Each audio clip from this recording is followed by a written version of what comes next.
आज डीएलएड प्रथम सेमेस्टर का गणित का पेपर हुआ है। आइए उसी को हल करते हैं और अपने उत्तर की जांच करिए कि कौन सा उत्तर सही है, कितना सही है, आप क्या लगा कर आए हैं, क्या उत्तर सही है, एक मिलान करते हैं और फिर कल के संस्कृत की तैयारी पे आप जाइएगा। देखिए, पहला प्रश्न पूछा है, ये आज का पेपर है जो आपका डीएलएड प्रथम सेमेस्टर का हुआ है। ये 9 अगस्त 2024 का पेपर है, ये जो डीएलएड के प्रथम सेमेस्टर का है। तो देखिए, पहला प्रश्न पूछा है 0.6.4 अर्थात 0.6 और 0.4 का गुणा है। ये सामान्य सी चीज है, सभी लोग लगभग किए होंगे। ये आप गुणा कर लेंगे, 4 में 6 का 24 आएगा और फिर यहाँ पर गुणा करने के बाद 2 अंक पे दशमलव है तो 2 अंक पर आप दशमलव लगाएंगे, अर्थात इसका उत्तर आएगा 0.24। ये पहला विकल्प सही है। तीसरा विकल्प सही है।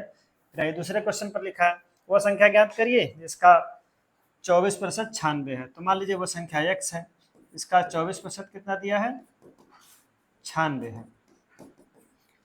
तो आप इसको लिख सकते हैं, जिसका प्रतिशत पूछा जाता है बटे 100 करते हैं और बराबर कितना आ जाएगा, 96।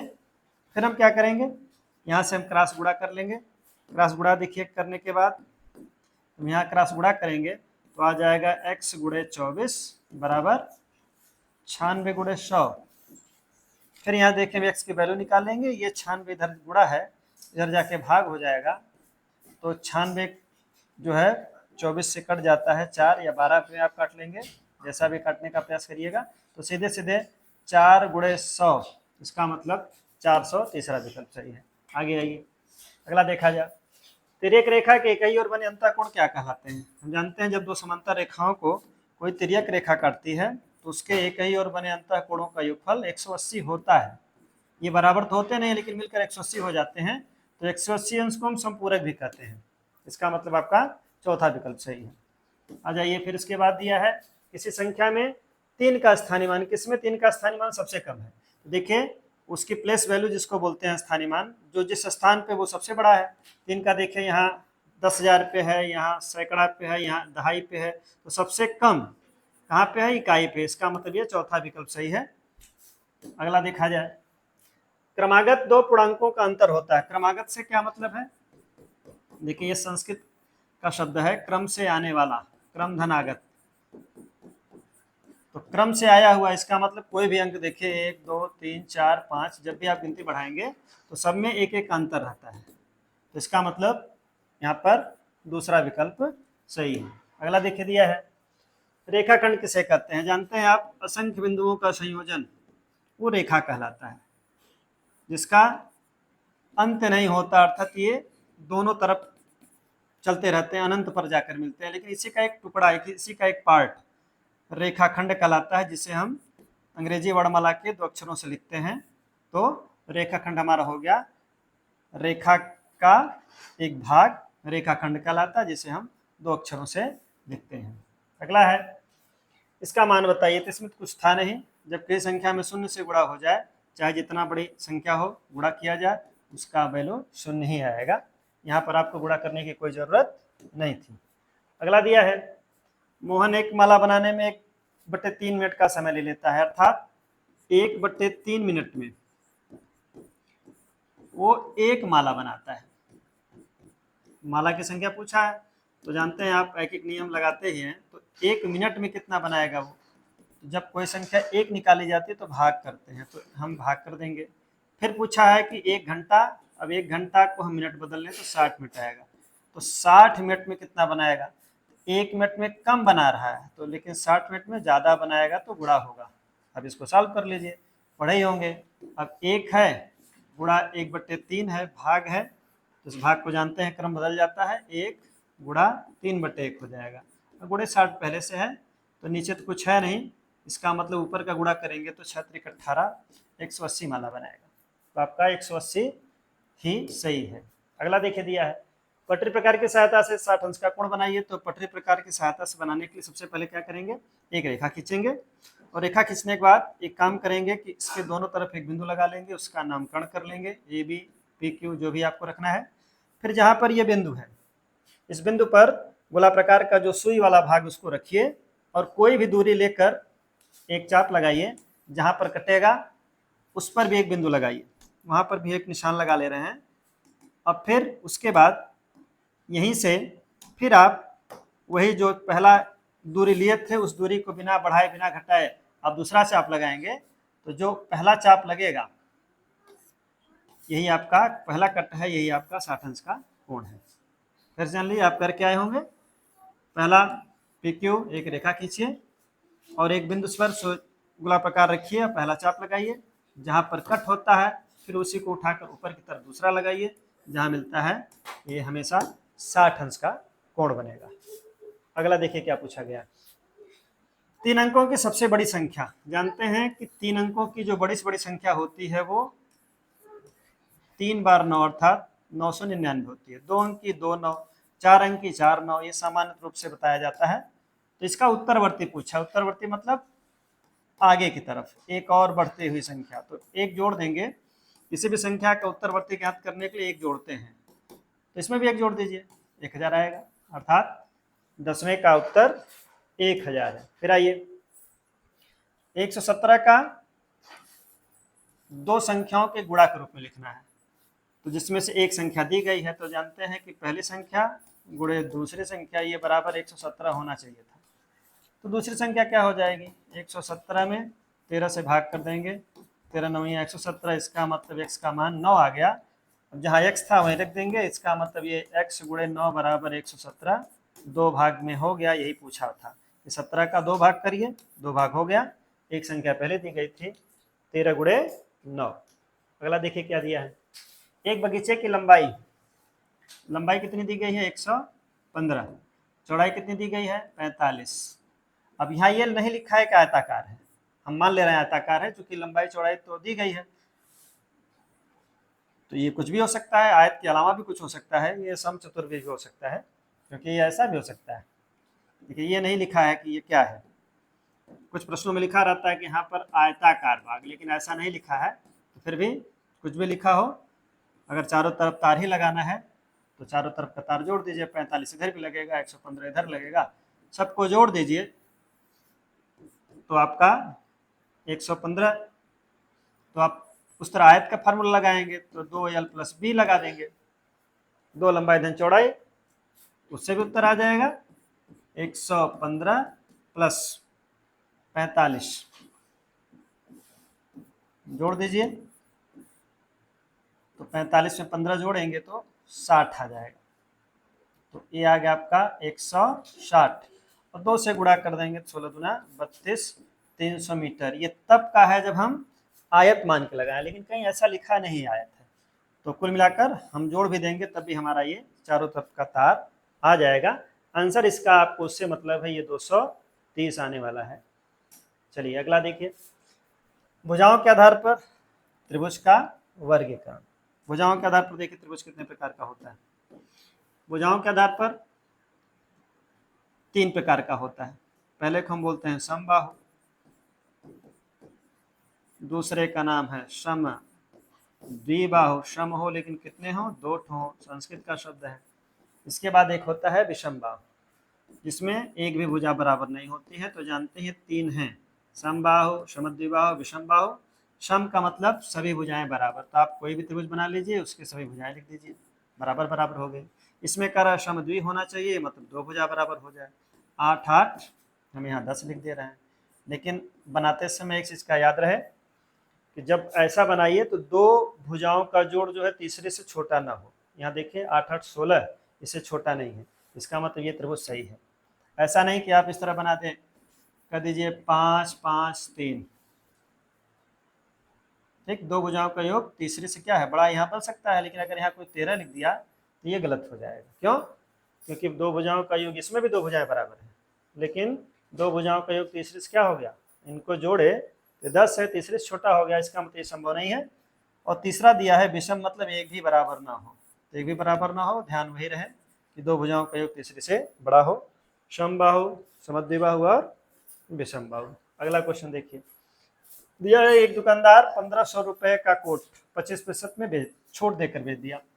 दाम उसका 1500 का था। लेकिन जब ग्राहक लेने गया तो कहा ऐसा है, हम 25% की छूट दे रहे हैं, तो ग्राहक करेगा, सोचेगा कि प्रतिशत में तो हमको समझ में नहीं आ रहा है, आप हमको रुपया बताइए कितना कम करेंगे। तो किसी भी संख्या का प्रतिशत निकालने के लिए बटे 100 कर देते हैं। देखिए यहाँ से ये शून्य कट जाएंगे, तो हम 15 का इसमें गुणा कर लेंगे, तो अब वो ग्राहक जो है वो निकाल लिया कि हमारा रुपया कितना कम हो रहा है। 15 में गुणा करेंगे तो 15 पचे 75, फिर यहाँ देखिए 15 दूनी 30, 7 37। अब ग्राहक को समझ में आया कि 375 रुपया हमारा क्या हो जाएगा, छूट हो जाएगी। तब अब 1500 रुपया दाम था, 375 उसकी छूट हो गई। आप घटा लीजिए, ये आपका आ जाएगा 9 हो गया, 9 में से 7 जाएगा, 2 बचेगा, यहाँ पर 4 हो गया, 4 से 3, इसका मतलब 1125 रुपये में उसको कोट मिल जाएगी। चलिए अगला प्रश्न देखा जाए। दो संख्याओं का महत्तम और लघुत्तम दिया गया है और संख्याओं का अनुपात वैसे होता है ल श प गुणे म श प, SCF।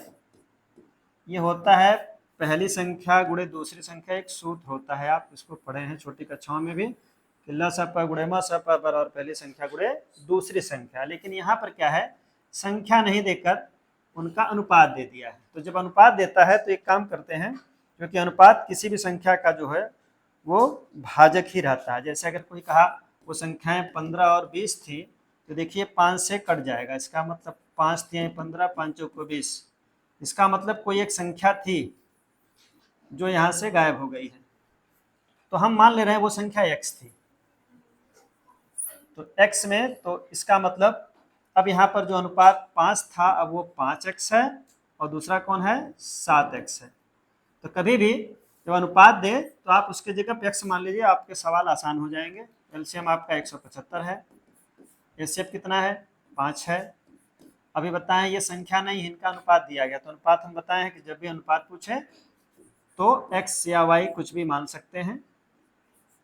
अब देखिए यहाँ गुणा करेंगे तो इसका गुणा हो जाएगा 35 और x में x का करेंगे x स्क्वायर, बराबर आएगा 175 गुणे 5। या हम पूरी टीम इधर उधर कर ले रहे हैं, जैसे कबड्डी की टीम आती है तो इधर उधर हो जाएगी, चिन्ह में कोई परिवर्तन नहीं होगा। इसका अभी गुणा ना करिए क्योंकि आगे हो सकता है कट जाए। तो एक्स स्क्वायर बराबर क्या हो जाएगा, 175 गुणे 5 बटे 35 के, देखिए 5 से कटेगा, 5 सत्ते 35। यहाँ देखिए आ गया कितना, एक्स स्क्वायर बराबर जो आया है, क्योंकि यहाँ ये कटा है 175 बटे 7, यहाँ संख्या बची हुई है, 7 से फिर काट दीजिए, 7 से देखिए कट जाएगा, 7 से क्या कटेगा, 7 से काटेंगे तो हो जाएगा 7 दूनी 14, 3 बचेगा, 7 बचे 35, एक्स स्क्वायर बराबर 25 आ गया। लेकिन जब किसी स्क्वायर का केवल एक निकाला जाएगा, एक घात का, तो ये इधर जाके रूट बनता है, मतलब इसका वर्गमूल ले लेंगे। एक्स की वैल्यू कितनी आ गई, 5। एक्स की वैल्यू आई थी जो हम अनुपात माने थे, इसका मतलब बड़ी संख्या पूछ रहा है ना, तो बड़ी संख्या ये तो दिख रही है, लेकिन ये 7 थी जो उसका अनुपात वो कितना था, 5, हम एक्स माने थे। तो 5 सत्ते 35, बड़ी संख्या जो हमारा आएगा वो 35, इसका मतलब 15वें क्वेश्चन का आंसर 35 है। अगला चलिए, घटाना है, तो घटाना जानते हैं ये व्यंजक है, तो जब भी कोई व्यंजक दे तो इसको आप ब्रैकेट में बंद करिए। इसका मतलब दिया है x square minus 5x plus 4, दूसरे को भी ब्रैकेट में रखिए, प्लस 3। क्या करना है दोनों को, जब भी कोई प्रश्न इस तरह का हो तो कुछ ना करिए, सबसे पहले उनको ब्रैकेट बंद कर लीजिए, कहीं भागने ना पाए, उसके बाद घटाना है, तो बीच में घटाने का चिन्ह लगाइए, घटाने का चिन्ह लगा दिया गया। अब क्या करेंगे, कोष्टक तोड़िए, जब कोष्टक तोड़ेंगे तो बाहर माइनस के नाते अंदर का चिन्ह क्या हो जाएगा, बदल जाएगा। अब इसके बाद सजाती पद इकट्ठा कर लीजिए, सजाती का मतलब कि बिरादरी कौन कौन है, देखिए स्क्वायर स्क्वायर वाले के इकट्ठा कर रहे हैं हम, तो x square minus 3x square, एक घात वालों के इकट्ठा कर रहे हैं, ये है आपका माइनस एक्स और प्लस है 6x। अचर पद को इकट्ठा कर रहे हैं, ये देखिए कौन है, प्लस 4 और प्लस माइनस 3। अब जब सजाती पद इकट्ठा हो गए तो इनको हम देखते हैं, या तो वो जुड़ेंगे या फिर घटेंगे।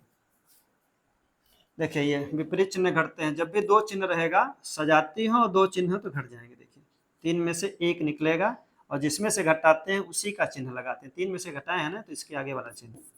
यहाँ देखिए ये भी विपरीत है, उल्टे चिन्ह है, तो घटेगा तो 6 में से 5 निकलेगा, इसके आगे वाला चिन्ह लगेगा, तो 6 में से 5 जाएगा, 1 बचेगा, 1 लिखते नहीं, इसका मतलब प्लस x बचेगा, क्योंकि इसी का चिन्ह लगेगा।